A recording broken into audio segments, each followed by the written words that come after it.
morning students, welcome back to operating system class. Today I am going to explain the topic operating system structures. Okay, actually what is the use of this topic? What is the system structure? What is the operating system structure? See, actually what is the use of the operating system? Operating system provides communication between a user application programs and hardware devices. So the operating system is playing an important role to perform a different task in the system. So that system should be designed properly. Then whatever task is there, that task can be performed more efficiently. So what is the method? In which method the operating system should be designed? The best method is to divide the operating system into a parts. The total operating system should be divided into a parts, and each and every part should be well defined.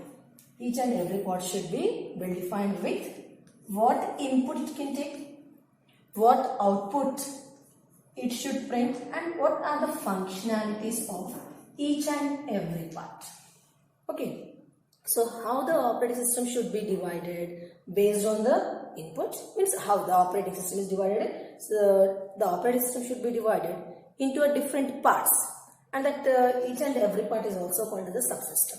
So in order to increase the performance of the operating system, here what we are doing, we are dividing the total entire operating system into a different parts, and each and every part is called as subsystem, and each and every part should be well defined. Well defined, what it means, what input it can take, what output it should print, and what are the complete functionality of that subsystems. Okay, so based on this, here the operating systems are arranged in different parts. Okay, different structures.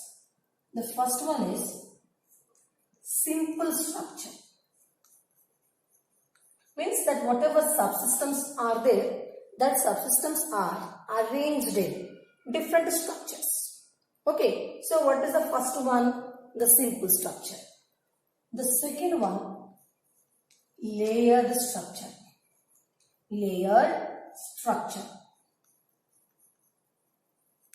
And the third one is microkernel. Microkernel. And the fourth one is modules.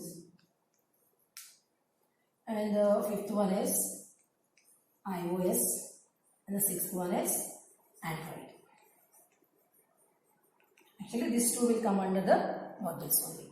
Okay. So understood what is the topic? Operating system structure.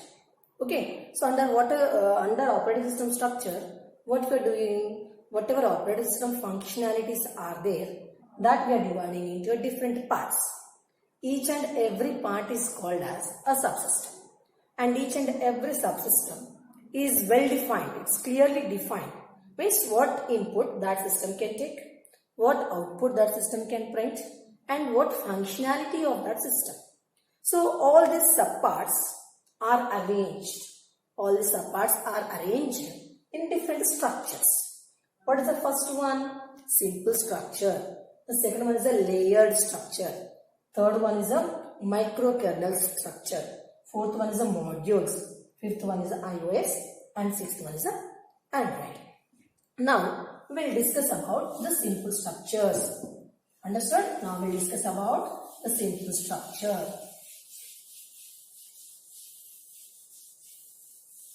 Actually, most of the operating systems. Now, simple structure. There are many operating systems that follows the simple structure.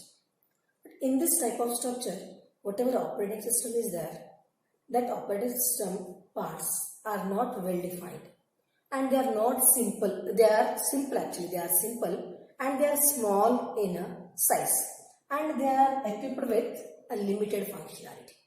Okay, means they can't perform tasks more efficiently because with the limited functionality. The most frequently used operating means this type of operating system, this type of structure is used by two operating systems. One is DOS and the second one is Unix. Okay, come to DOS. DOS use MS-DOS, actually it's called as a MS-DOS. DOS was originally designed with a limited functionality. Okay, DOS was designed with a limited functionality, and in this, the interfaces and the levels of functionality in these operating systems is not well defined. Means any layer, any part can communicate with any other part. Here I'll give you example.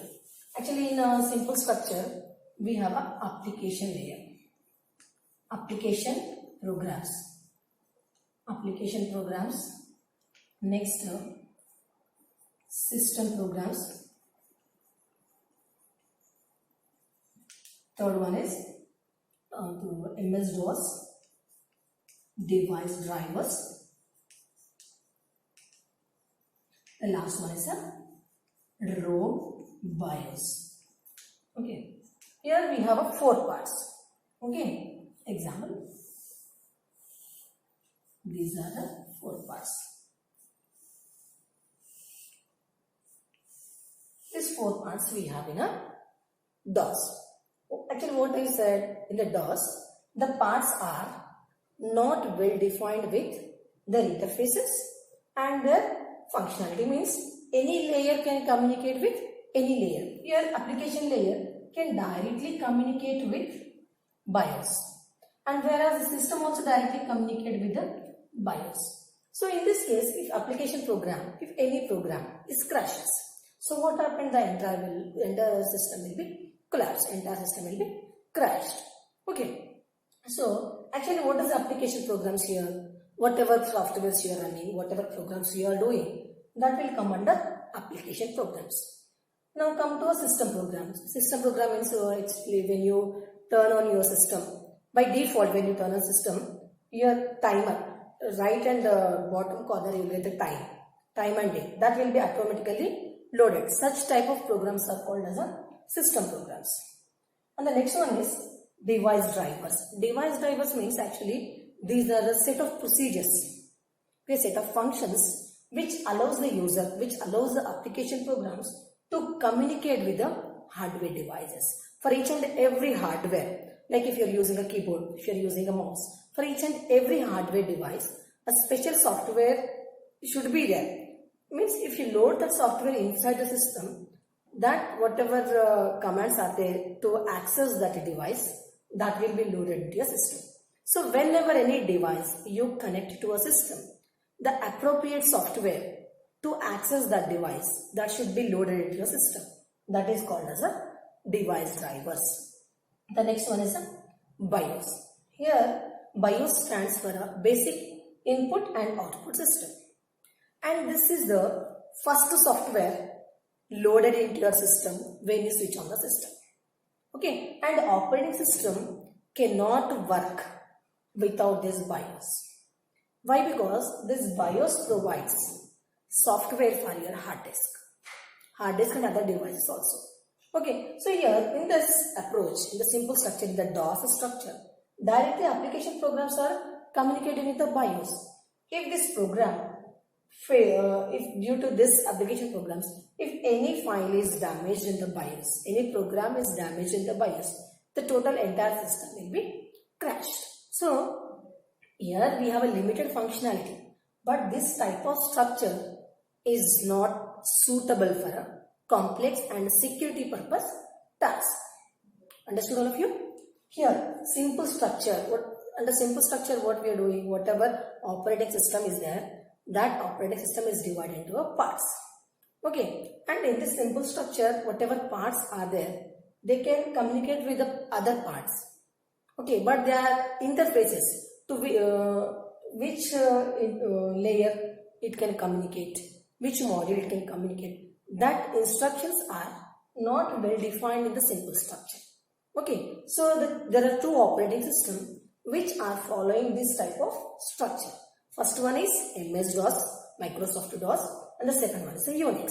So this is the structure of the DOS. In the DOS, here how many parts we have? 4 parts. Application programs, system programs, MS-DOS device driver, and the next one is ROM. Actually, BIOS are loaded onto the ROM, and ROM is application programs means nothing but whatever programs you are doing. That programs can directly communicate with your BIOS. So in this case, actually what disadvantage you have in this is when application programs are communicating with the BIOS. If these application programs are damaged any program in the BIOS, it will cause the entire system to crash. Understood all of you? Now we'll discuss the Linux. Now here another system structure, Unix. Okay, in the whatever parts are there, all the parts are arranged in 2 layers. First one is system layer, and the second one is a kernel layer. Already I have explained the kernel, what is a kernel, what is the use of the kernel. System layer. This is called as a system programs, this is called as a system level, and this is called as a kernel. In the system program, whatever user task is there, that, and whatever compiler and whatever interpreter is there. I think you all know the compiler and interpreter. When you execute your C++ program, your program should be compiled. Then again it will be executed. Compiler will compile your program and the interpreter will execute your program. Okay, means whatever source code is there, that will be converted into an object code by the compiler, and whatever object code is there, that will be executed by the interpreter into a byte language.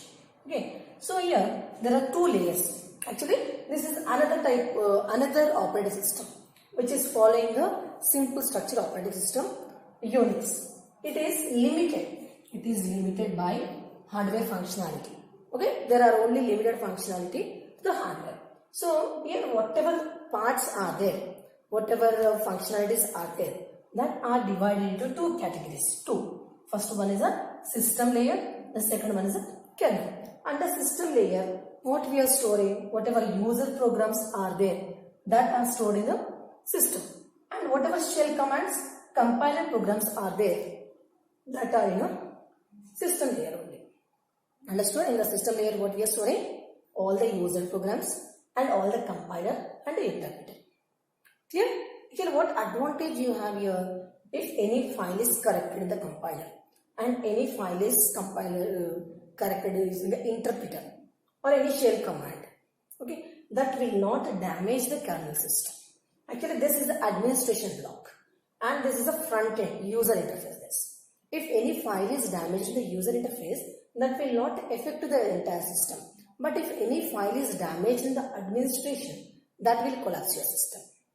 Okay, so that is why whatever things are there which are not mandated, which are not privileged, that will be stored in a user mode. Okay, so here now come to the kernel mode. Kernel already I have explained. Principal example I have given.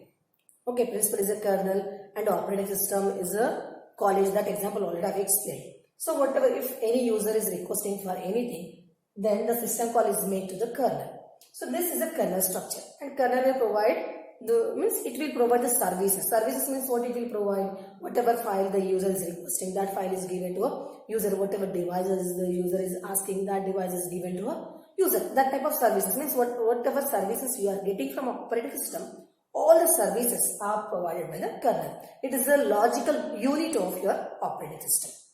Okay, so here system call interface. System call already I have explained. Instructions to the kernel. If any user wanted to use any device, then the user should give a request to the administration block operating system. Nothing but the inside the kernel is there. The user should give a request to the kernel program. Then kernel will provide the services. So this is called as a system call interface. So here kernel mode provides all the things which are below the system call and which are above the hardware devices. The last one is the hardware devices. Okay, so under kernel, what we have input-output device drivers. Next, file system, whatever files you are saving. And here swapping is also there. Swapping means whenever you want to execute any program, that program should be transferred from your secondary memory to the RAM for execution. That is called as a swapping. Whenever you want to execute any file, that file should be transferred from your secondary memory to the primary memory. Next is CPU scheduling. If more than one process is requesting for a CPU, So the kernel will maintain the scheduling. According to that, the processor will be allocated to a process. And the last one is a hardware. Okay, hardware means whatever devices you have, that will come under hardware. And these devices can be allocated to the user process by using a kernel. Understood all of you? You can say this once.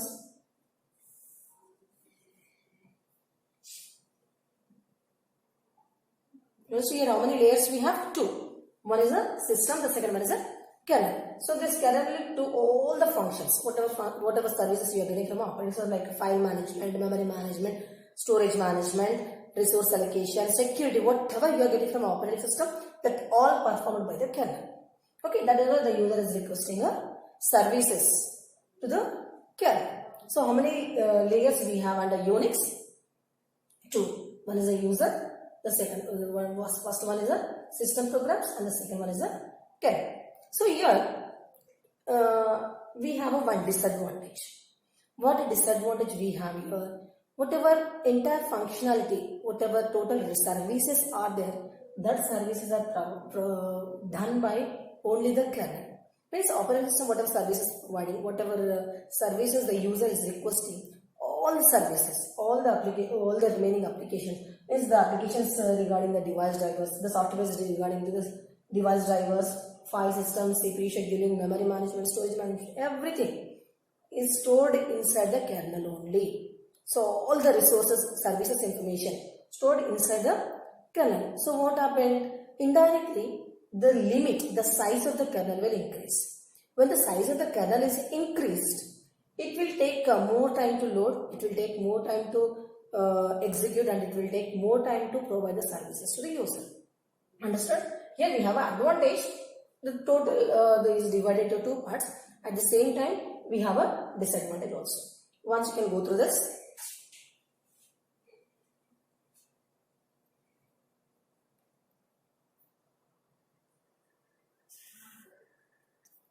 So the next one is layered structure.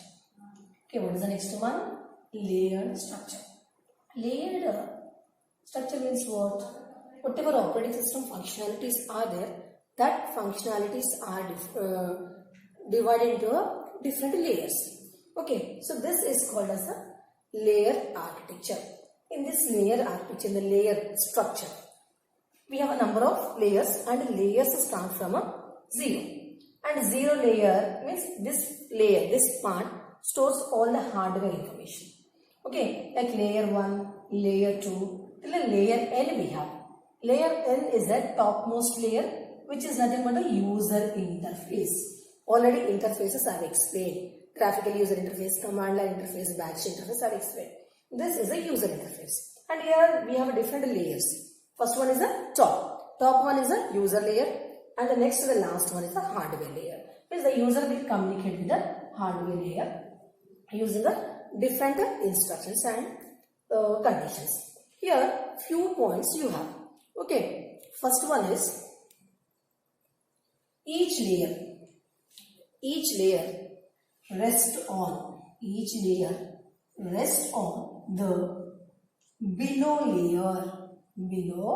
layer. Means this layer rests on this layer. This layer rests on this layer. This layer rests on this one. And the second one. In this, whatever input they have to take and whatever output they have to give, everything is well defined. Third one.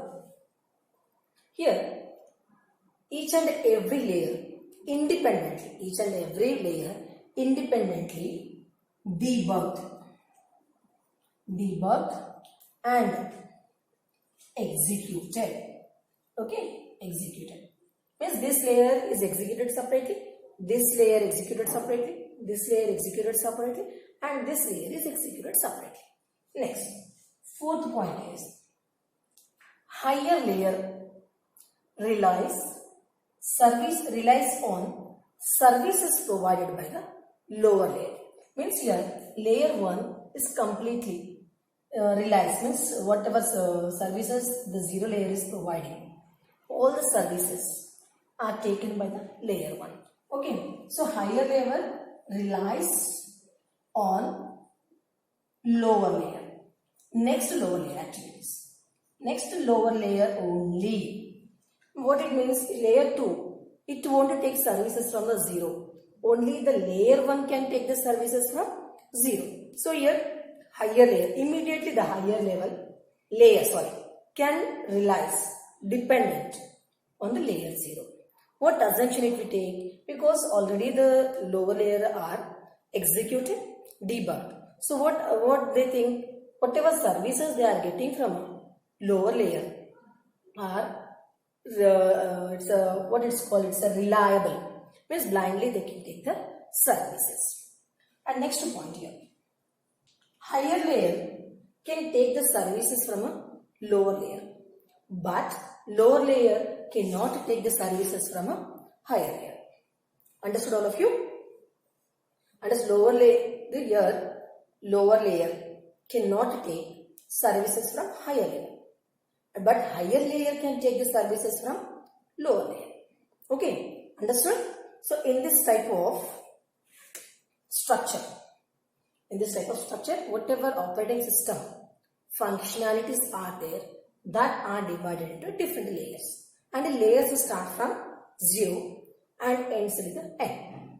0 layer for the hardware devices, and the nth layer for the user interface, the topmost layer for the user, and the least one for the hardware devices. Understood? And here all the layers are well defined with their functionality and their interfaces. And the next is debug. Each and every layer independently debugged. Errors are verified and executed. So here blindly the higher layer can take the services from the lower layer, and higher layer depends on the lower layer, but lower layer is not dependent on the higher layer, because lower layer cannot communicate with the higher layer. There are interfaces are designed to communicate higher layer with the lower layer, but not with lower layer to higher layer. The next one is relies on the next services. Understood all of you? You can take this.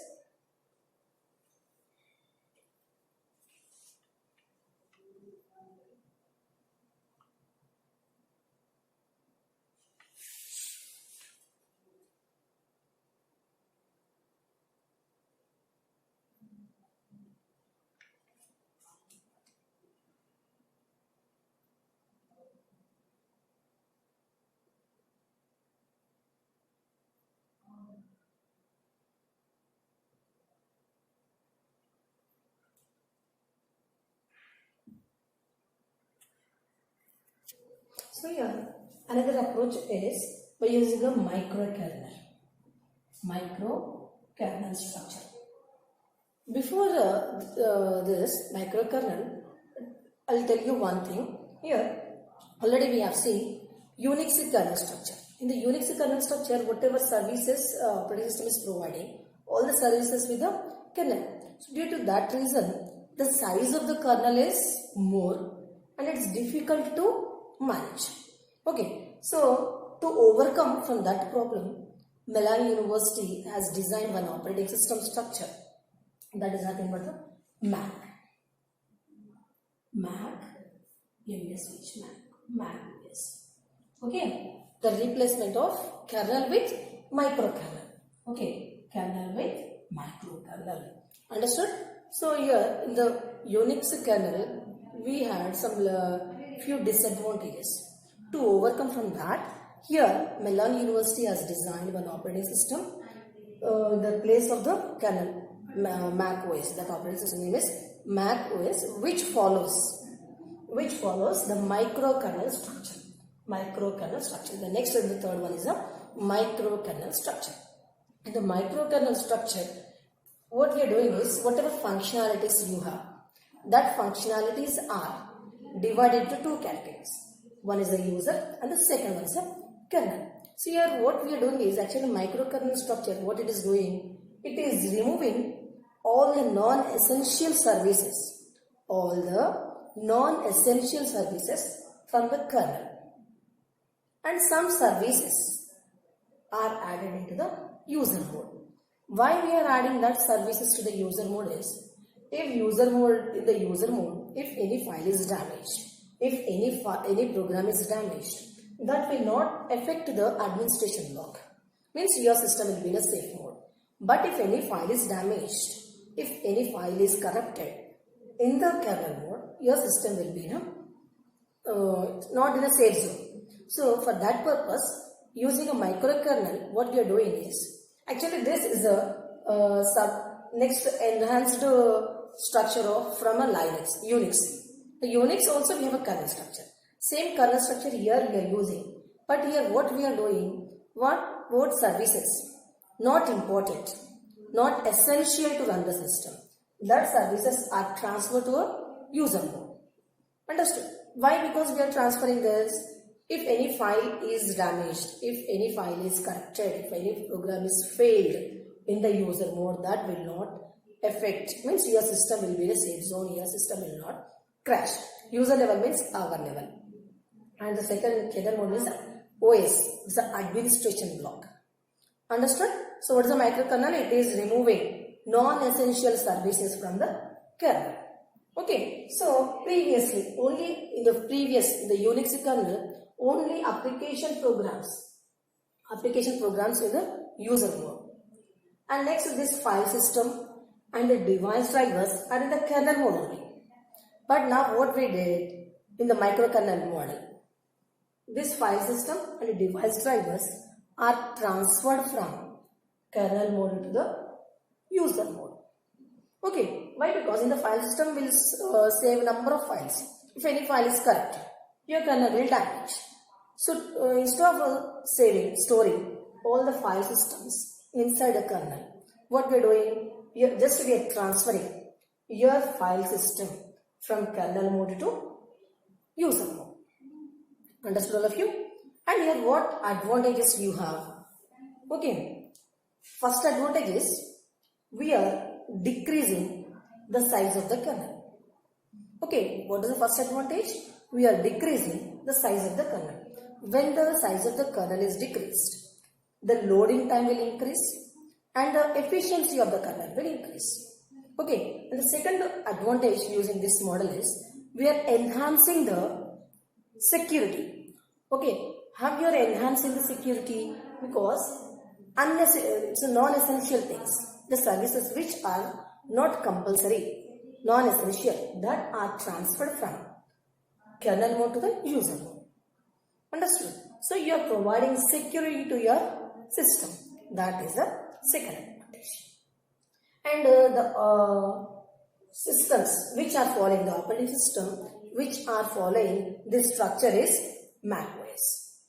Understood all of you? Actually this structure is based on the Unix only. But in the Unix, these two are inserted in the kernel mode only. Due to that reason, the size of the kernel is increased and the efficiency of the kernel will decrease and it is difficult to manage. So in this structure, what we are doing, these two modules, these two functions, we are transferred from your kernel mode to user mode. Only that is a difference. And which operating system following this? Mac is following this. Understood? You can take a screenshot of this. And next, more to Ardana, that will continue in the next class. Thank you.